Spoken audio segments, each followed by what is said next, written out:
I'm honored to be able to introduce you to Brian Kurtz.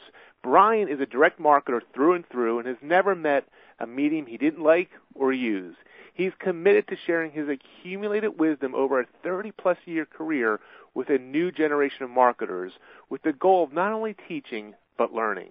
While taking his beloved company Boardroom to over $150 million in sales at its height and creating marketing messages that have reached well over 1 billion people, it is Brian's love for the direct marketing industry and his nonstop mission to contribute and connect that is his real superpower. Brian, I was really pleased when you agreed to this interview because I know you're going to bring a whole different perspective on the possibilities of a newsletter publishing business. Welcome. Oh, thanks, Mike. This is a pleasure. When I saw the topic, my mouth was watering. So I'm honored and I'm flattered.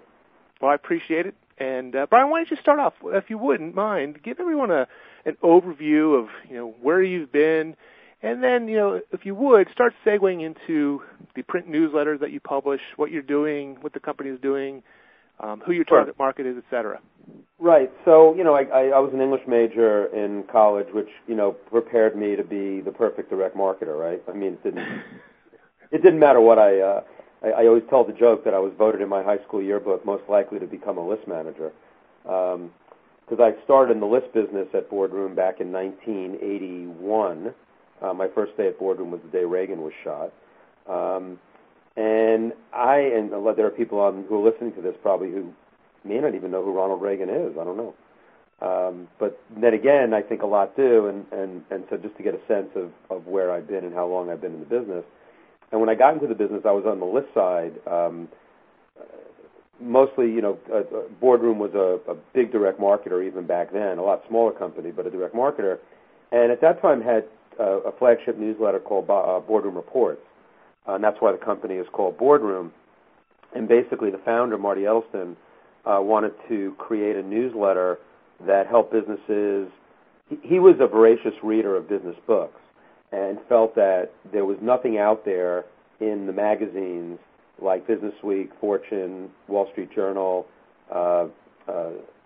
Forbes, that really told you how to run a business.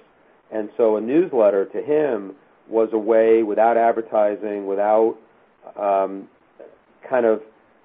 be able to go to the best business books and take the best items out of each. And in fact, one of the great copywriters of all time, and one of the books I talk about all the time, Breakthrough Advertising, written by Eugene Schwartz. Gene Schwartz wrote one of the first promotions for Boardroom Reports, and it was something like read 300 business magazines in 30 minutes and get the most important information from each. So Marty understood that digesting information for busy executives, he understood hypertext in 1972, which is when he launched the company, well before the Internet. So when I got there, Boardroom Reports was a successful newsletter, and then we went to this consumer side of the business of the executive, which was called Bottom Line Personal, and that was launched very early when I started at Boardroom in the early 1980s. And so we had this business and consumer newsletter, and we quickly found out that marketing to consumers was a lot more interesting, lucrative, and fun than trying to find small business owners even back then, especially since everything we did was through direct mail. So the broad appeal of a consumer newsletter that appealed to people who were affluent executives at home just was a much better marketing proposition. So I kind of walked into Boardroom at the perfect time. And then from there, Boardroom launched the newsletter that we launched right after that was a tax newsletter called Tax Hotline, which became the #1 tax newsletter in the country. We also launched a health newsletter at the time called Health Confidential, which became Bottom Line Health as the branding of the company moved from Boardroom to Bottom Line for obvious reasons. As the company went from business to consumer, even though the name of the company stayed Boardroom, Bottom Line became much more the brand that the database identified with. So therefore, like in the words of Wayne Gretzky, you go where the puck is going, not where it's been. And so we started moving towards a consumer database and consumer marketing, and that was critical to the company's growth. And then specifically, we started really building the health area of the business. So the health newsletter got big in addition to Bottom Line Personal, and then we did a whole string of health books. So one of the things we might want to talk about today is how a great print newsletter business can yield a book business, and how it did for us. And in fact, one of the things I'm going to give away in this at some point in this interview is the opportunity for people to go to a squeeze page that I set up, a little website, where they can download an interview I did with Perry Marshall talking about how we created a book business that went well beyond the existing content that we had, even though we already had a very profitable book business based on the greatest hits of the content that we produced for our newsletters. So it was a really very interesting business model of content creation that started with newsletters that moved to books that, I'll be honest, has had a harder transition as we've moved online, but we still have a very, believe it or not, in 2013, a very robust print newsletter business. While we only have two of those newsletters left, Bottom Line Personal and Bottom Line Health, the universe is significant in terms of how many subscribers we have. We have about 400,000 paid subscribers to the Bottom Line Personal newsletter, and we have another 100 to 150,000 to the health newsletter. So the print newsletter business is not dead by any means, and it's a very exciting time, actually, to be able to kind of figure out how the online and offline work with each other. So that was like a quick overview of 30 years, but there was a lot in there, and maybe you want to pick and choose some areas that we want to kind of go a little bit deeper on. But that's been my general history, and very excited about the past, the present, and the future. Well, very good, Brian. And it's again, I am looking forward to kind of gleaning some insight from you. Now, again, folks that are either listening or reading the transcript of our interview right now, they are, who knows, maybe someone's going to create the next Boardroom. But right now, they're interested in this idea of subscription newsletter publishing. And I'm sure you have a lot of different answers to this question, but I am interested in just hearing a couple thoughts for someone who's getting into the newsletter publishing business from the get-go. What would be your number one or maybe your top two or three suggestions that they really consider before they jump in? Yeah, well, I mean, I'll start with a comment that'll sound really negative, but I don't mean it that way, but I think it's a good way to start. I went to a conference not that long ago that was a mergers and acquisitions conference of companies that, buying and selling mostly in the media space and publishing space. And it was pretty unanimous that no one in that room, and these are people who are looking for valuations and multiples on EBITDA and all that, there was no one in that room that said they would ever start a business today on a print platform. Start a business on a print platform. So that's the key, start. However, to me, one of the things that you need to consider when looking at a newsletter, and especially in print, is that what are you going to put around it? And to start with print as the first thing right now is a little dicey, just because of cost. The cost of print, the cost of postage, whatever is involved. But I would think about the business plan in terms of, and there's a lot of detail here that we're probably not going to get into, but a lot of detail that has to be looked at in terms of how the entire mix, it's just like a multimedia mix, it's almost like a multi-platform mix. And so what do you want to do online as it pertains to the offline? Is the offline newsletter, how is it something that people will pay for in terms of content versus the online content, which might be more readily available and a little bit more commoditized?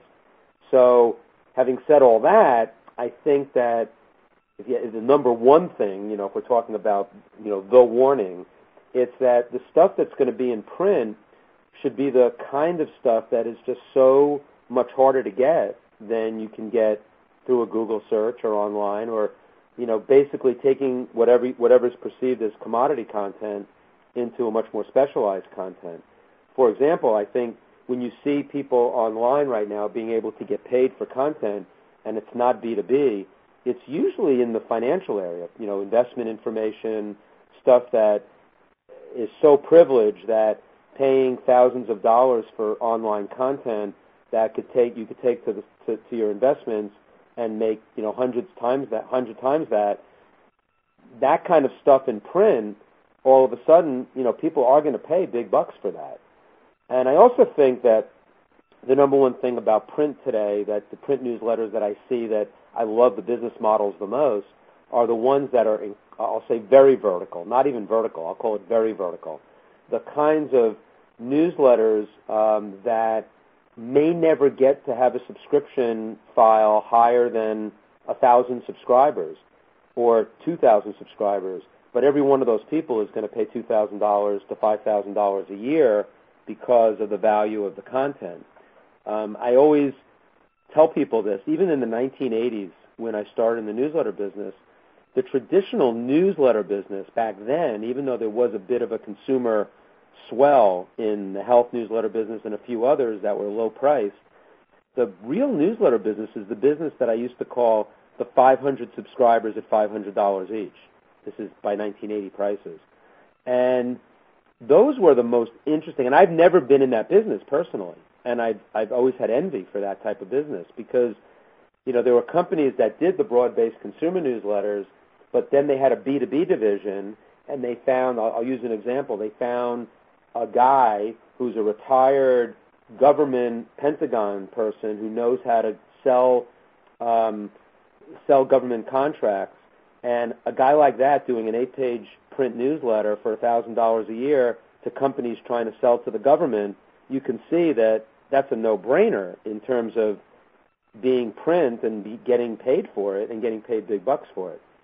The challenge will be going forward is a print newsletter at a low price.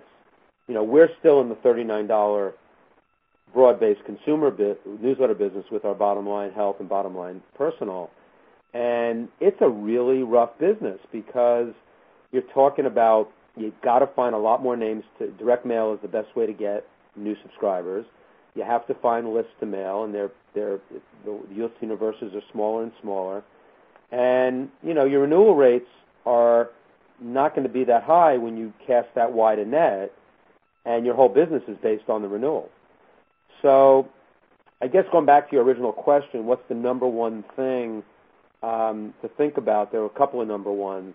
And 1 and 1A, I guess, would be, making sure the content is, if it's very vertical and can be easily compared to other content you're producing that could be free or at a low price, that's a really nice juxtaposition of your content base and where the print newsletter could be really differentiated. And then I think the other would be, I didn't say this yet, but I want to say it. It's like making sure that you're writing about something that is not just about making money. I mean, Marie Forleo, one of the great online marketers that I know, always has that I think her quote is, what would you do if you were the best in the world at it? And also, where are you beyond just making profit? And if you think about those two things as you decide to create a newsletter, you can see that you're going to create something that's so much bigger than, how big your circulation is, or, I wasn't bragging when I said we had 400,000 subscribers. I was saying that's just the fact. What I would have bragged about is what our renewal rates are, that are we producing content that I'm incredibly proud of, that I'm actually saving lives with the health content that we do. So that's a little different heart-based part of it, but, you're going to be in a newsletter business, and a lot of the people that I think you're dealing with are entrepreneurs and folks that are doing something that's very heart-based, and so I'd want to make sure that they're totally in love with what they're doing, and then you're going to get paid a lot more for it.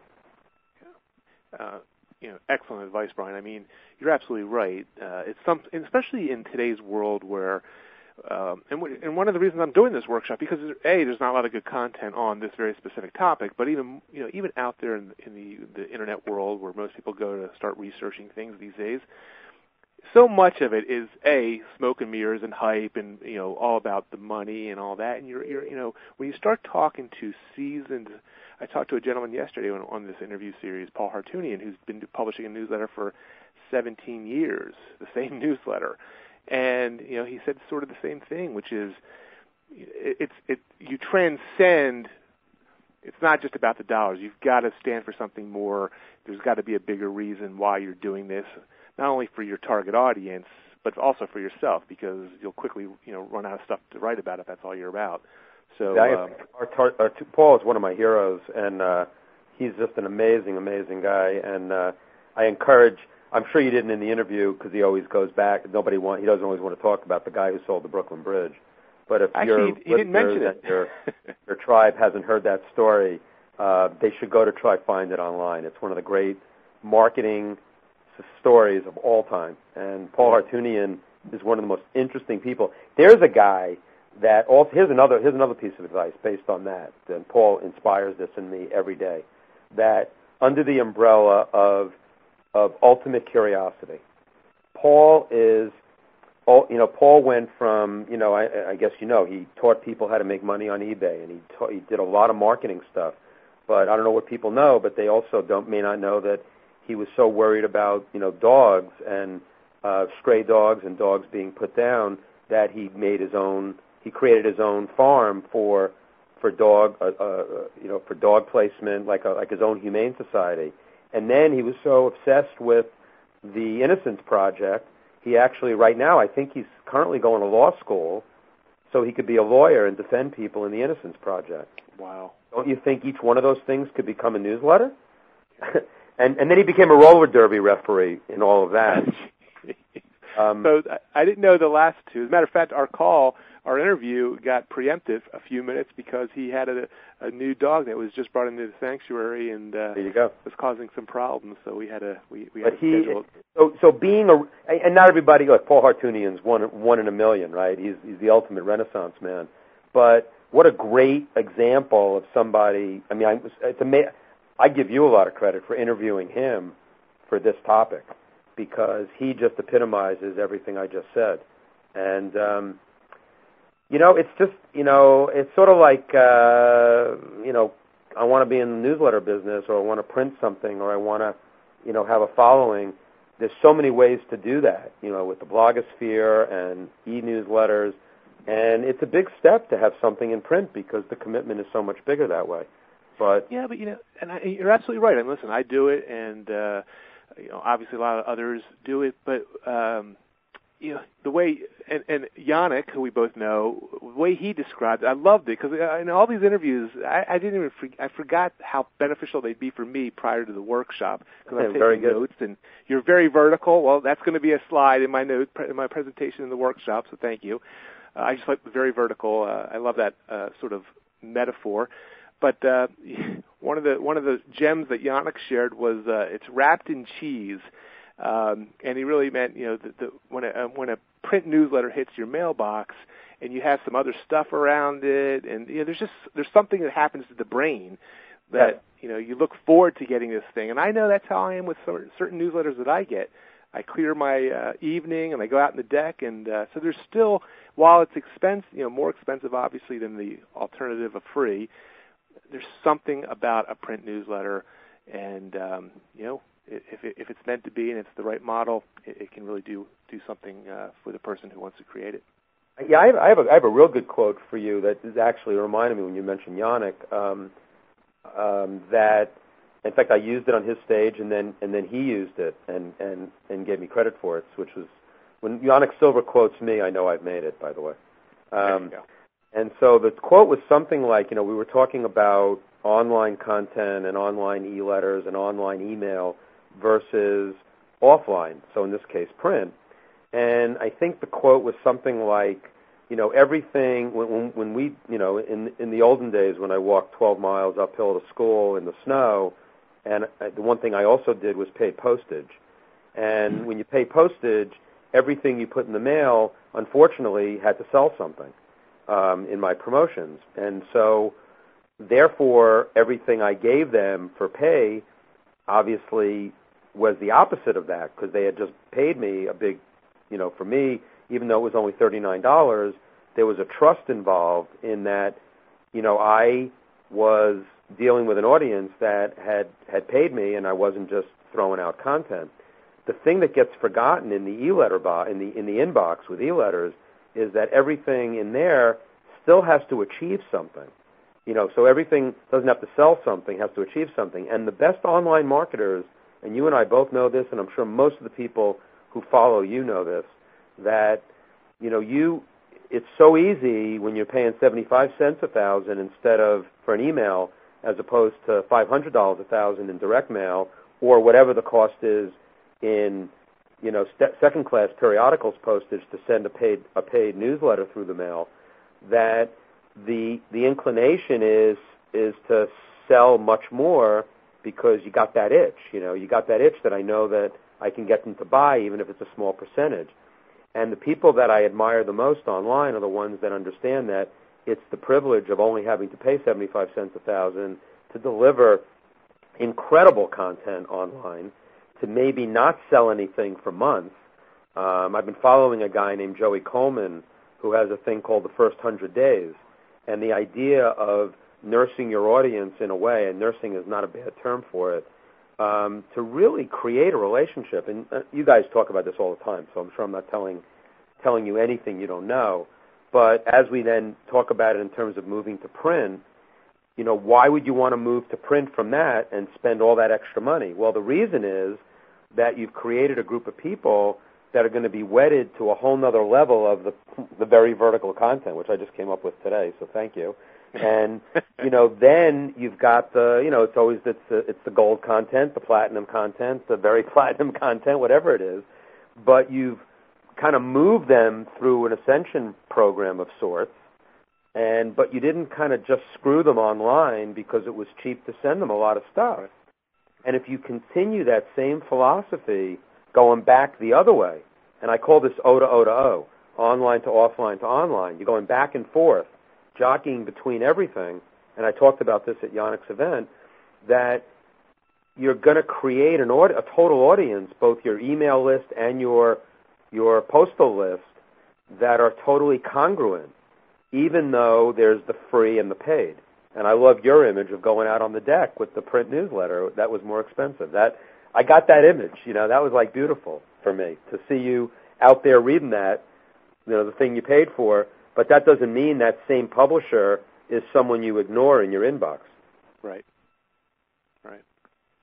So you've shared a couple warnings throughout the advice you've given so far, Brian. But is there any other warning? I mean, I'm sure you probably have lots of war stories of mistakes made, et cetera, over the years. But again, for the entrepreneur who's thinking about getting into this game, any just high-level overview of what not to do?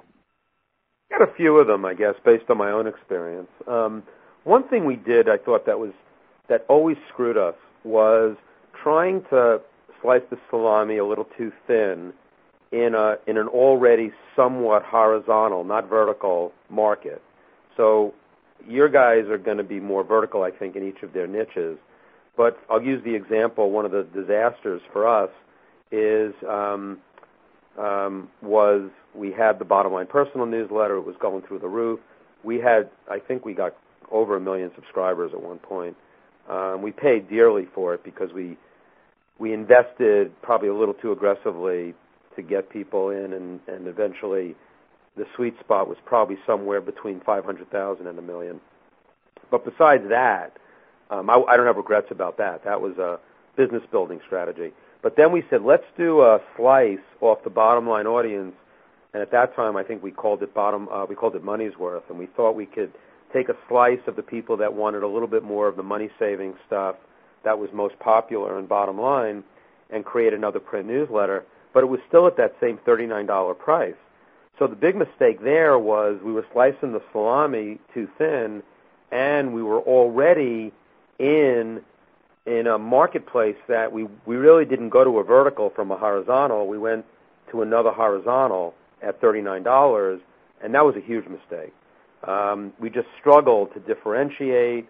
It took our eye off the ball of the core newsletter that had the 500,000 subscribers. So I don't know how that might apply if someone's got a really great vertical and they try to slice off another vertical. Make sure that other vertical's got its own, it can stand on its own, and it's not just because you want to make more money, and you have to worry about I'm never worried about cannibalization. If the total pie is the same and you're getting to different audiences with different content, I'm always for that. That's a good thing. Mm-hmm. But you don't want to take your eye off the focus of the content that you're most in love with for content that you might not be as love with, but you think it's going to just make you more money. And so that would be one warning of that. I think that the other one that I said very early on, and I want to emphasize it again, is really still think multi-channel. While I'll be confused with some Luddites, and I'm sure even after this interview, what's that dinosaur talking about? I'm encouraged by how people are looking at, in the online world, how they're looking at the offline world, and that don't make the mistake that they're not totally connected. So I kind of said that already, so that's kind of a repeat.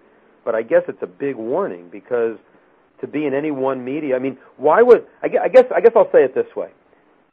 Branding, as a direct marketer my whole career, terms like branding and public relations and publicity normally give me hives. And they give me hives because they don't speak to measurable, accountable advertising that I've grown up with. Like everything I do in marketing has to pay out. Everything has to have a return on investment. And that's what direct marketing is all about. So never forget that, no matter what you're marketing. And the other piece of that is, even if you're not going to spend millions of dollars to get yourself a Nike swoosh, which I wish I had one, because then my direct mail would be that much better, because I'd have this brand that I spent $1 gazillion to develop. But branding is a misnomer. What you really want to do is know how, and I got this from my buddy Michael Fishman. He phrased it beautifully. It's everybody has a brand, so you have to know how known or unknown you are. And even if you're in a niche to a tribe of 1,000 people, you have a brand to that audience. And to not understand that and the depth of that, you'll leave a lot of money on the table, because you probably could charge them a lot more because the content is so valuable. And on the flip side, that you may be more well-known, like in our case, let me give you an example. When we had Boardroom Reports early on in the 1970s and 80s, and we wanted to get out of the business newsletter business, and we were more in the bottom line personal business, we actually wanted to fold Boardroom Reports. And instead of folding it, we actually changed the name to Bottom Line Business instead of Bottom Line Personal. And that kept that newsletter alive for another 5 years to 10, I think it was like 7 or 8 years. It took the focus a little bit off the consumer business, but we could then go to the same list of Bottom Line Personal people, sell them Bottom Line Business, where they wouldn't have bought Boardroom Reports before, because we just had created this list and it was a big list. This wasn't a 1,000-name list. This was a list that was in the millions that started developing an affinity to the Bottom Line brand. I wasn't Nike, that's for sure, but I was Bottom Line. And being Bottom Line to the Bottom Line audience was much more powerful than I ever gave it credit for, even in the different niche called business. Right. Powerful, very powerful. And it's again, for everyone who's listening to this, you're hearing this from a 32-year veteran, so you've got to take this and understand the power of what you're hearing and where it's coming from. So, Brian, thank you. Very welcome. So, a topic that's going to be near and dear to any potential new publisher, and again, we could probably have a one-day seminar just on this topic with all the experience you would bring to it. But let's talk about getting new subscribers to a print newsletter, because it is a challenge. And you're right. We talked earlier about the amount of free content on the internet and why would someone pay. But tell me, if you could, again, knowing that our target audience here with this is the entrepreneur who has, typically, you're right, a vertical niche, has an expertise, wants to get it out there. Can you offer some strategies for getting new subscribers that you have seen work well? Yeah.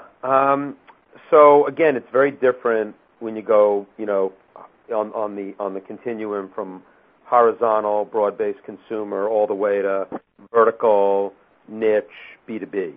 Yeah. However, I'm going to make a blanket statement. I'm going to say it, then I'll have to decide whether I really, really believe it, but I think I do. So let me say it and see how it sounds.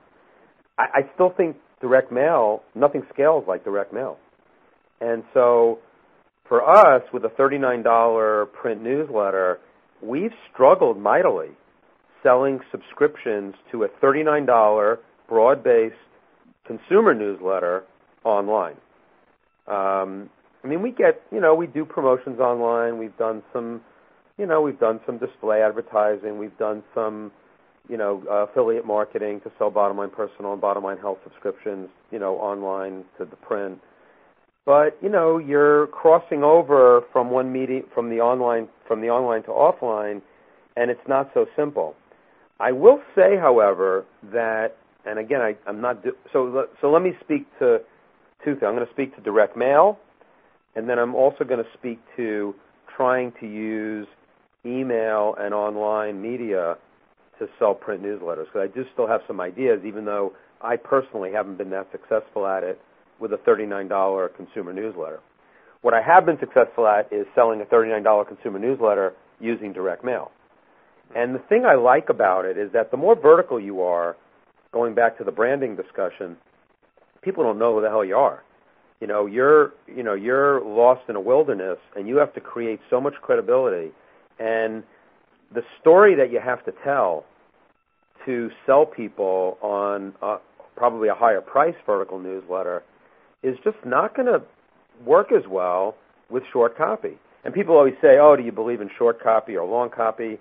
And, of course, I always say the stupid answer to that is, no, I believe in effective copy.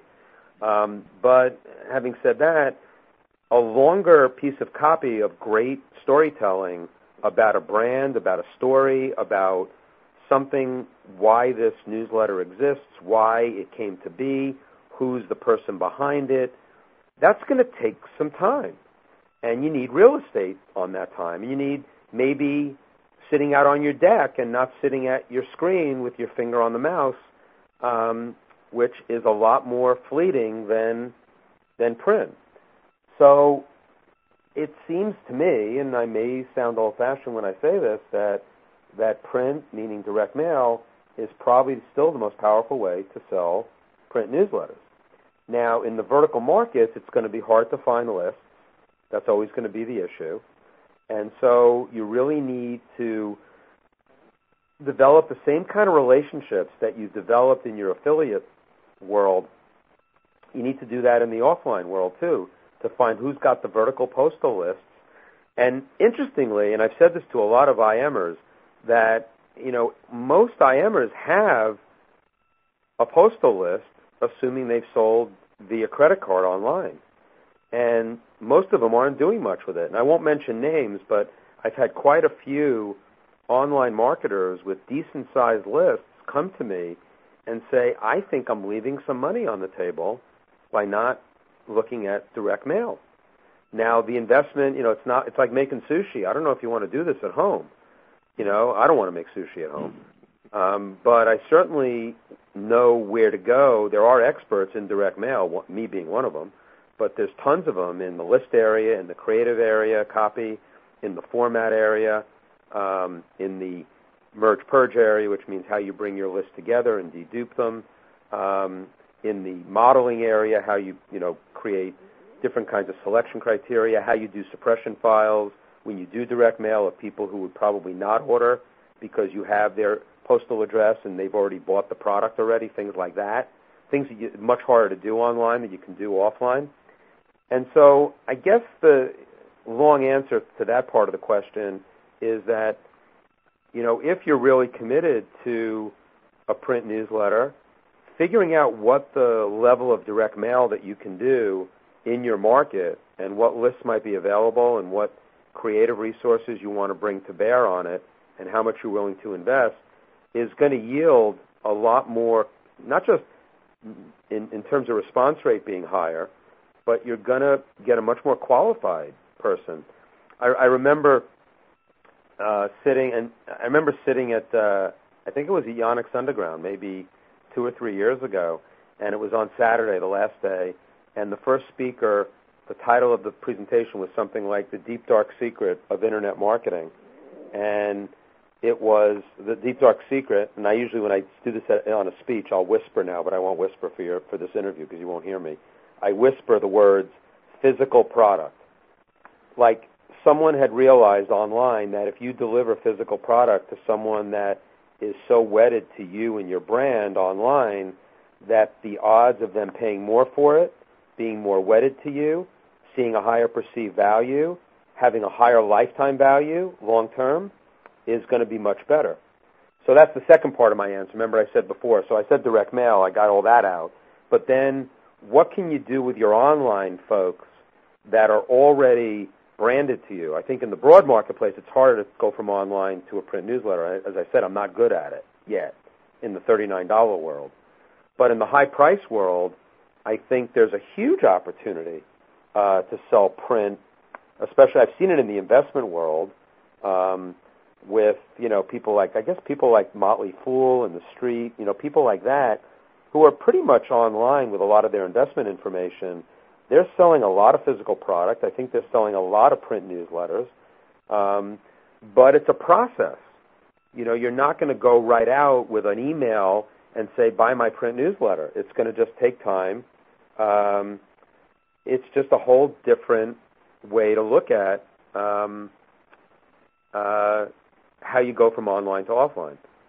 So I guess my answer to the question is, certainly the answer is, the offline media of choice for me would be direct mail, and the online would be email. But it's got to be done in a whole different way and not slap shot. It's got to be thought through. And then the philosophy in the online has to be that I'm going to tell the same kinds of really good story. I always tell people that people have their hand. I always say why print is so much better sometimes in terms of attention span than online. That people have their hand on the mouse. I made the numbers up, but that people have their hand on the mouse and they'll click off within 0.6 seconds if you're not of interest to them. And in direct mail, they're sorting their mail over a garbage can, and I think you have at least 1.5 I always say 1.8 seconds. So you have 3 times as long to get their attention.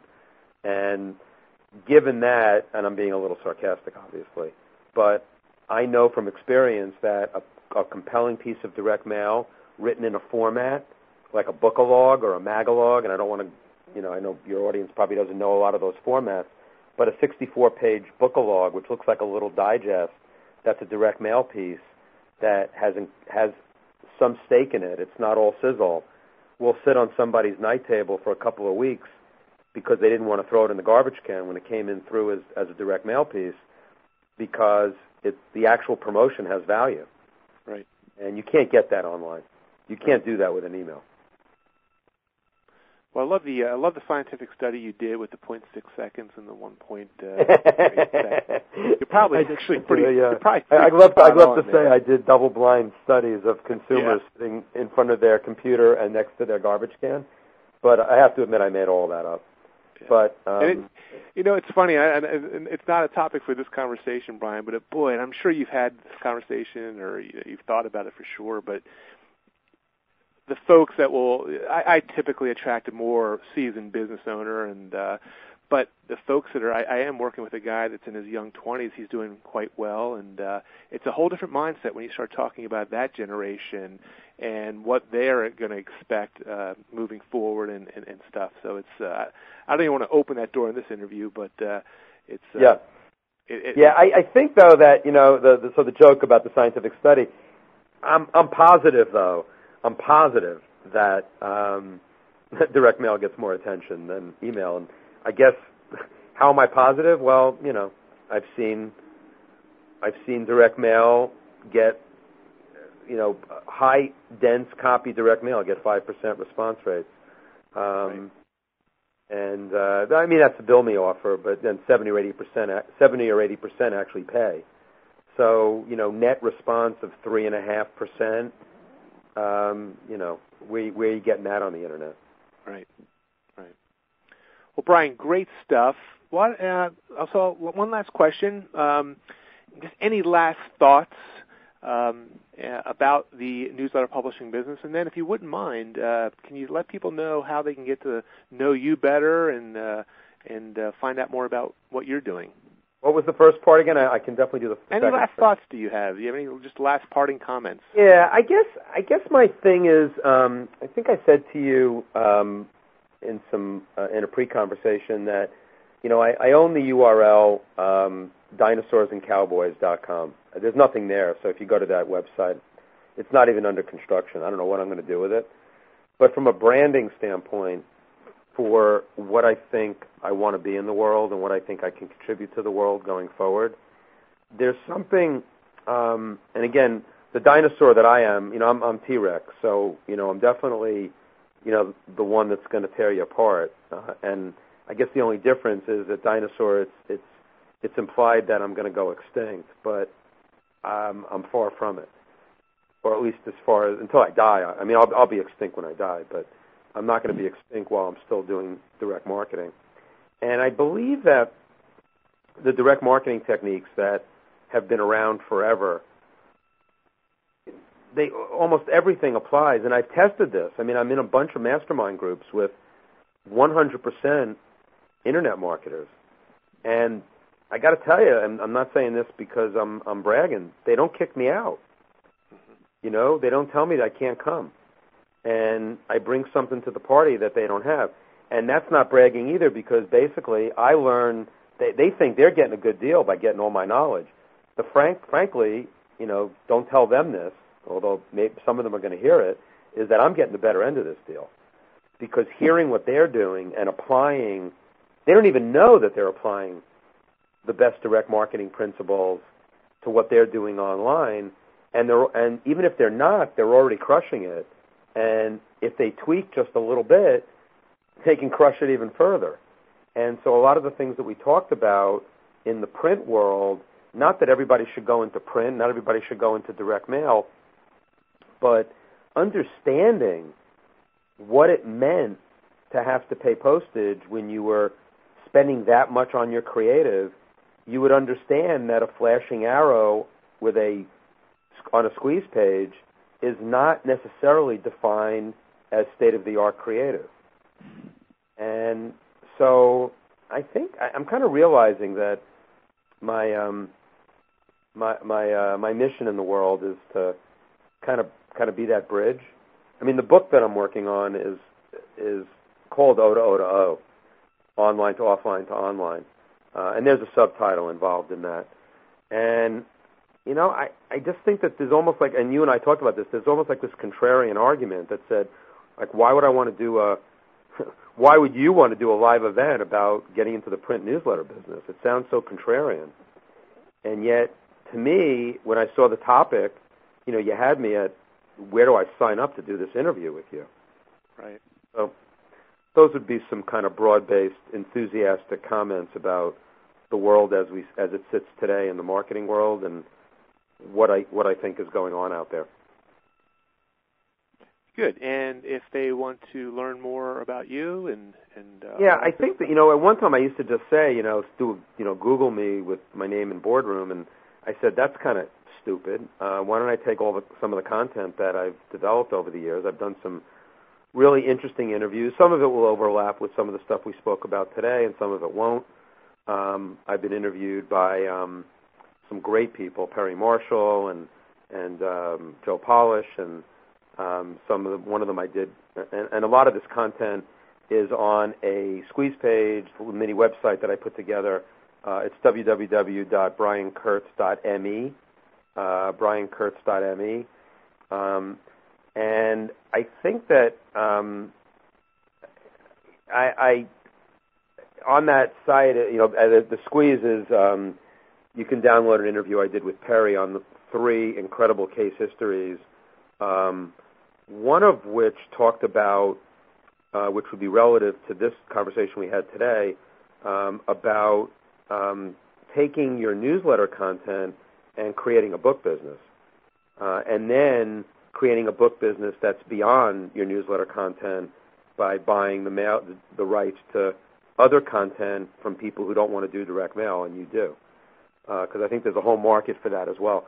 So anyway, BrianKurtz.me is like one-stop shopping at the moment to get a whole series of interviews everything's free. I'm not going to be emailing folks anytime in the near future. I might want to do some blogging at some point, and I'd love to have anybody who's in your tribe sign up for mine and to be a follower of me, and I'd like to learn from them. And if anybody wants to email me, I have an email that I won't respond right away, but I do respond to every email that I get. And you'll like the email address. It's T-Rex, as in the T-Rex, the dinosaur, cowboy, the number 1 at gmail.com, TrexCowboy1 at gmail.com. And, send me any thoughts that, folks might have on some of the stuff we talked about today, some ideas for, how maybe I can make even a bigger difference, if they know somebody who, might be somebody I could work with or vice versa. So I'm really just open to ideas on how this whole idea plays. And again, I think you're onto something really big in terms of teaching this, and I applaud you for that. I really do, Mike. Well, Brian, I appreciate that. And one of the, and we didn't talk about this before, but I know the first time I met you, you were speaking. Do you still, when invited, if it's a good event, is that something you still like to do? Oh, absolutely. In fact, I think I'm going to want to do different types of stages. I'm doing a lot more podcasts now. And one of the groups that I've been I'm sort of testing out my rap, so to speak, my riffs on young entrepreneurs. And so that's why I was also excited about your group. I mean, some of your guys might not be young in age, but they're obviously going to be heart-based. They're going to be the kind of people that I want to help, and I think I can help. And so the podcasting has been great. I've been talking to a lot of young entrepreneurs, and I'm very willing to speak. In fact, there's I think on that squeeze page on BrianKurtz.me, there's something I did last October, a video of a live event, AWAI, which is the organization that probably the best organization to join if you want to be around other copywriters and creative people. And I was the keynote speaker there, and very, very satisfying to be on that stage talking to aspiring copywriters. And so there's a wide variety of people I think I could speak to. I mean, I've spoken, as you said, at Dan Kennedy event. I've spoken at Yannick's event. I think when I get on stage at an internet event, there are going to be some people that just aren't going to resonate with an argument, a discussion about things like direct mail and direct marketing principles. But what I found is that the ones who do are definitely the people I want to hang out with. Sure, absolutely. And I want to work with. So I'm out there, and absolutely for hire on stages if appropriate. Okay. Well, Brian, thank you very much. Again, folks, 32 years of direct marketing, newsletter publishing experience you got a taste of. So check out BrianKurtz.me. And, Brian, thank you. Thank you. I hope this will be useful for your folks, and if there's follow-up we can do together on various things that you're doing in your world, I would love to do more with you in the future.